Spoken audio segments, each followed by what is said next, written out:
Dante's Inferno is loosely based upon the Divine Comedy. The Dante's Inferno story is from the 1300s, and I do say this is loosely based though, because there are quite a few differences they made to turn this into an action hack-and-slash game, instead of a very slow trip of mostly talking and looking at things in hell. Imagine if Charles Dickens' The Christmas Carol with Ebenezer Scrooge. Imagine that, but it's a video game, and Scrooge is buff as shit, and he actually has to fight waves of ghosts in his past, present, and future, using Christmas-themed weapons, and also Scrooge is a war veteran. It's basically that is what's going on here with this Dante's Inferno. This is a very loosely adapted version of it. In this version, Dante is a soldier from the Third Crusade who is an over-the-top badass. He's been killed and now he's in hell and he's fighting to save his girlfriend and also kick the devil's ass. It's a very different retelling, but I'll be honest, I kinda like it. While a slow-paced walking simulator of horror might have been good, this is somehow both a power fantasy and is absolutely terrifying.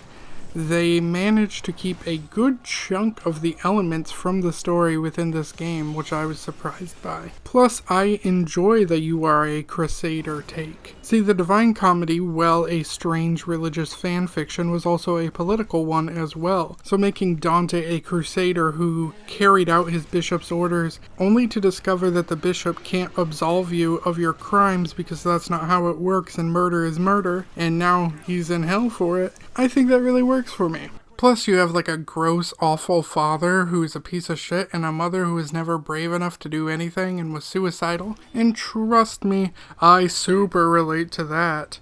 These are my parents, basically.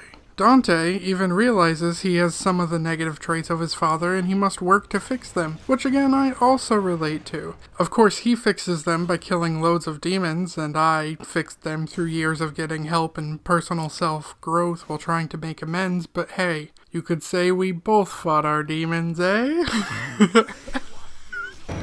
Go on! Use me as an excuse!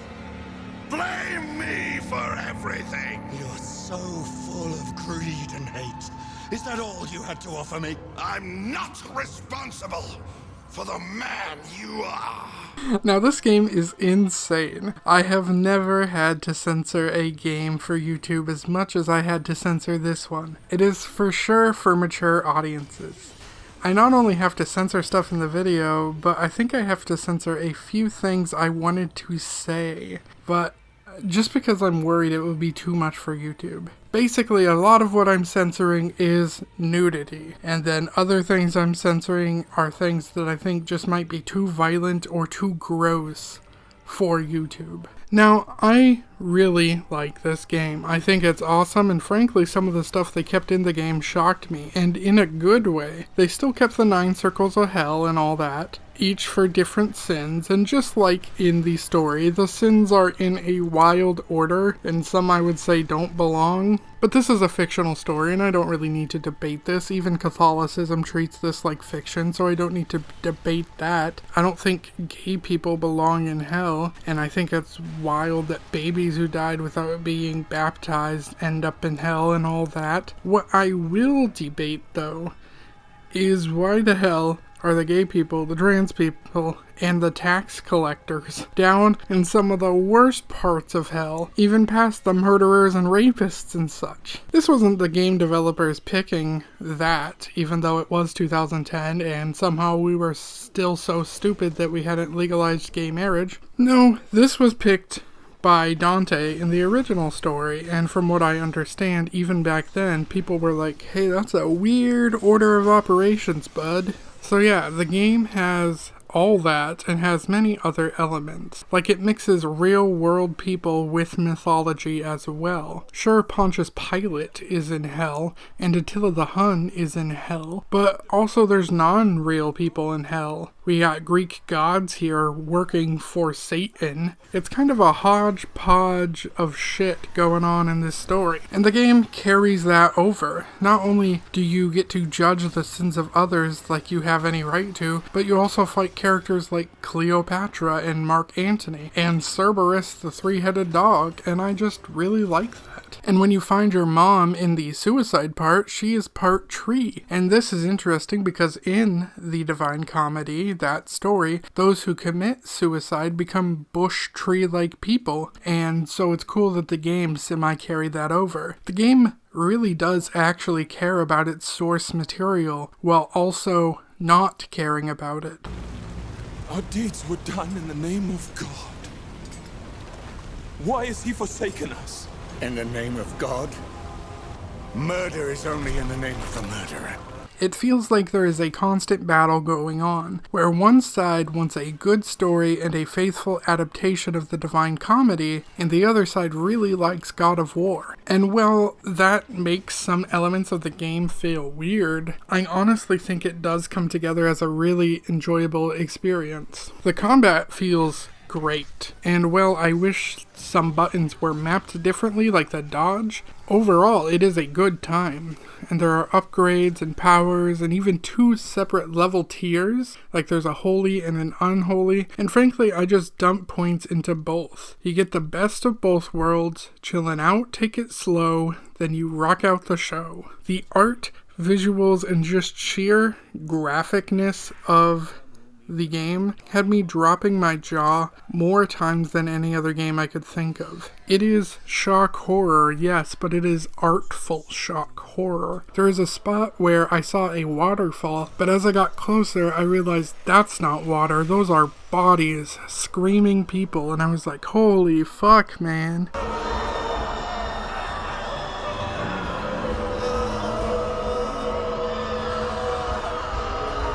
Also, the music and the sound effects are really great. Like, I am so powerful, but this is such an absolutely horrifying depiction of hell that it still feels scary even if you are an overpowered badass. That said, the longer I played, the more I think I just became immune to the shock. You can only have so many slugs come out of your nipples before I yawn and say, yeah, I guess I've seen that before. You know when your friend's excited to show you a meme and you're like, yeah, I've seen it, and they look so crushed? That's what I feel like I was doing to the devil in this game. He's like, ha! I have shoved a flaming sword in this guy's urethra. And I was like, yeah, okay. I saw that like 2 levels of hell ago, man. Boring. This game is short though, so it really doesn't actually get boring. In fact, I'm so glad it's short, because it feels like a good length, and if they made it longer, it could have actually hurt the experience. Some games, it's okay to have them be short. Some games, it's okay to have them be long. Games should have different lengths. Not every game should be long. I don't know why that's such a controversial take. So yeah, you're saving this girl from hell because you cheated on her. So tell me, how is that fair to her?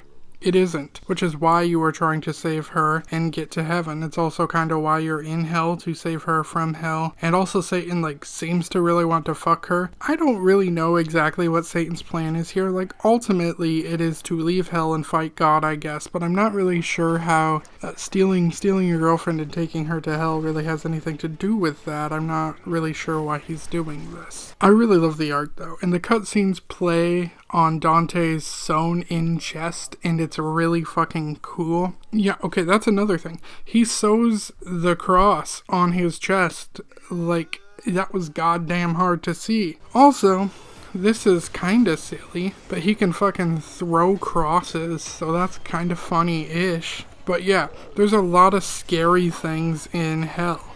The Wheel of Fortune. But the scariest level of hell was the secret one I went to. You see, when I was fighting Cerberus, he knocked me down into a new level of hell. Sure, it was a glitch, but I'm gonna call this the atheist afterlife, because it's just a void of nothingness.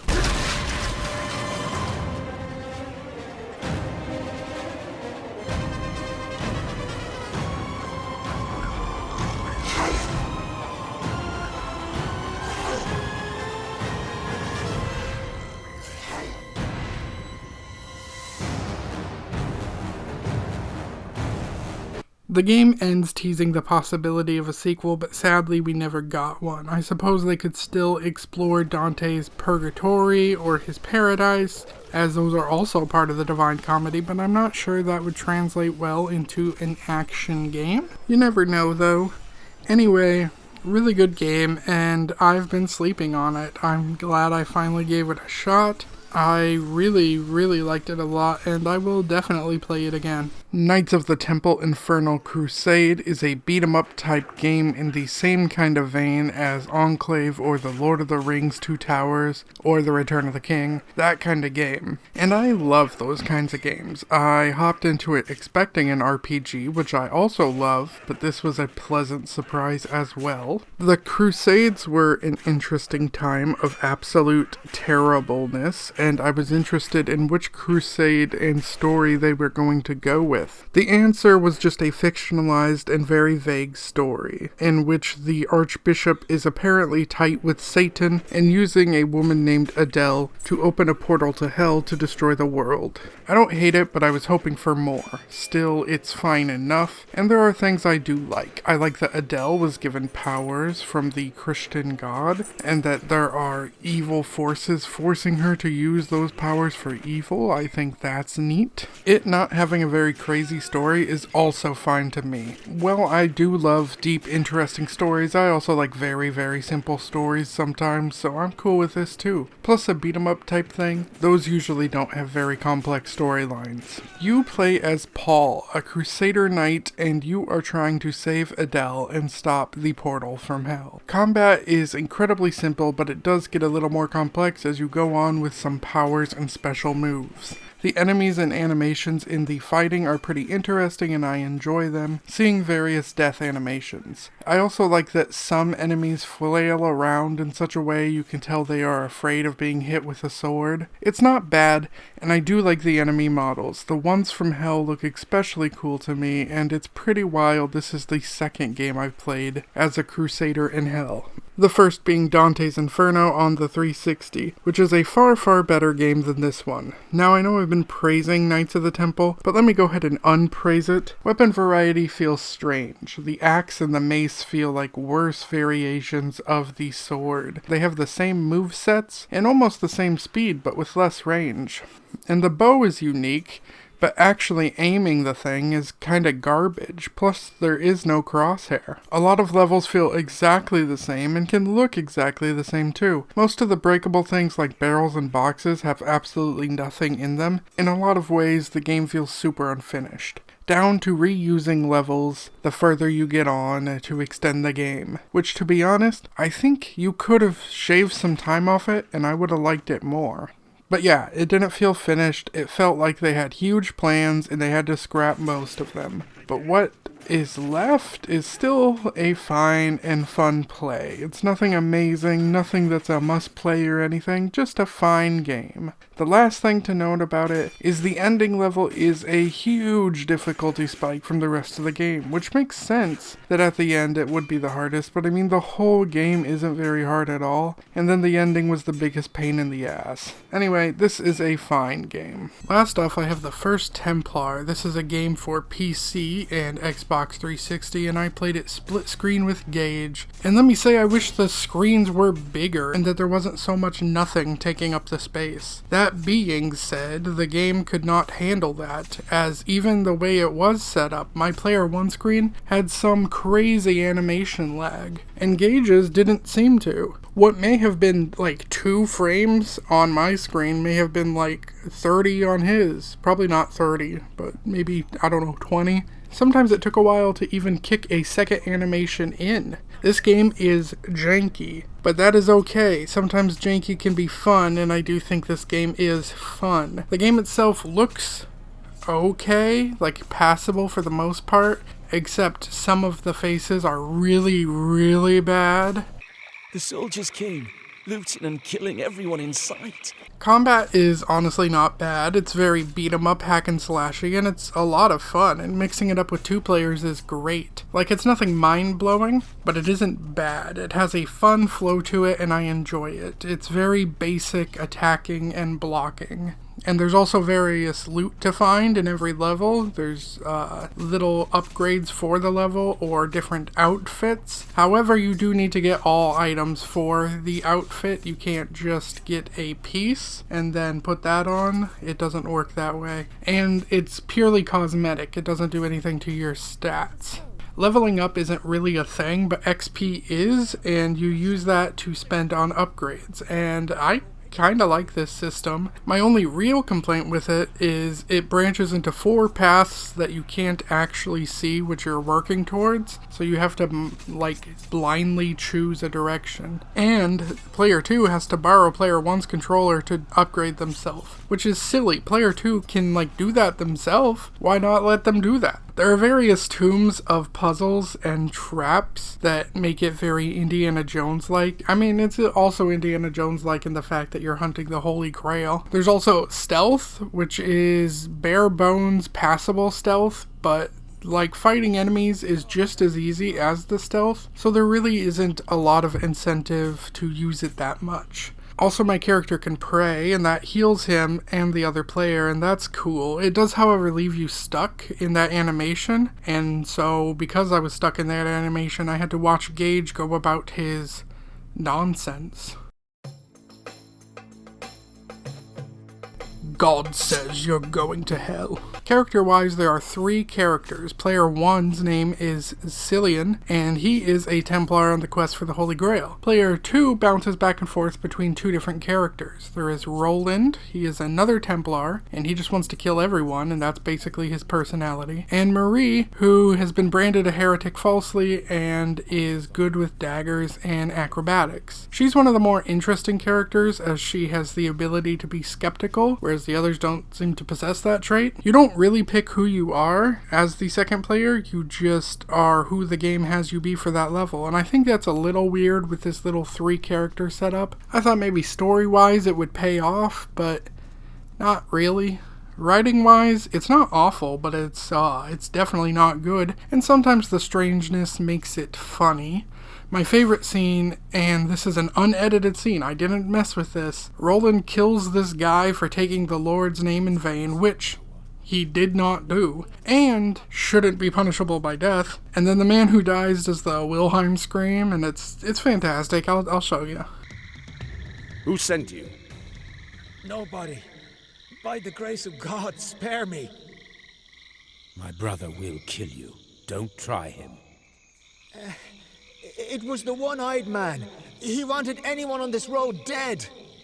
We don't need him anymore. Roland, let him be. He said the Lord's name in vain.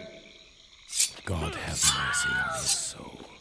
There are other various boss fights where only one player fights the boss and another watches, and these are okay. However, I prefer the ones where one player fights the boss while the other one gets to fight an army of men to keep them away from the battle. It at least lets you do stuff, you know? Story-wise, this is a Templar game with the most historical accuracy and relevance to the story of any of the Templar ones I've played so far. This isn't to say it is super accurate, but like, it's better. This is taking place during the time where Templars were falsely accused of being heretics, and they were Order 66'd. Honestly, it's a really interesting time to choose, and an exciting one, right? Like, it's the church versus the church. There's a lot I like about it, and it has potential to be really great if there were some better writers. But it isn't, like, all historically accurate, like I was trying to say. There's a whole bunch of non-historically accurate things, and then even, like, mixed fantasy stuff in here for some reason. Like, we're on the quest for the Holy Grail, right? And we're fighting normal men, but we're also like fighting ogres and such. Also, it turns out I was one of the first 9 Templars, which was a thing. That is a real thing. There's 9 starting Templars. And I lost my memory after hiding the Grail. But now, on my quest, I remember that I was Darth Revan this whole time, and it doesn't matter what my past was as that previous Templar. I am now a new man now. And in the end, you do have a choice. You either keep the Grail, or you destroy it. It seems like the only thing the Grail does is make you immortal, which is how I'm so old. And, well, that does seem really good, and, like, at least like in real life, I'd be quite tempted to take that. It is quite clear that any group of these Christian people would use it to keep their corrupt rulers in charge. And as I weighed the pros and cons, I didn't see it to be super beneficial, but I could see it to be very unbeneficial, especially for things like monarchies and such, where like they have an endless amount of time to rule until they die. Yeah, no, Overall, I'm sure people would disagree, but I think this is actually a good game. I think it's janky and not written the best, sure, but it is fun, and I think that matters a lot. Single player, this game would probably be pretty boring, but you can tell this game was built with multiple players in mind, especially in the puzzle areas, and I think if you play this multiplayer, it's a lot of fun. Is it a masterpiece? No. Is it a great game? Also, no. But I do think it's good. I do think it's at least good. And for that, I recommend it.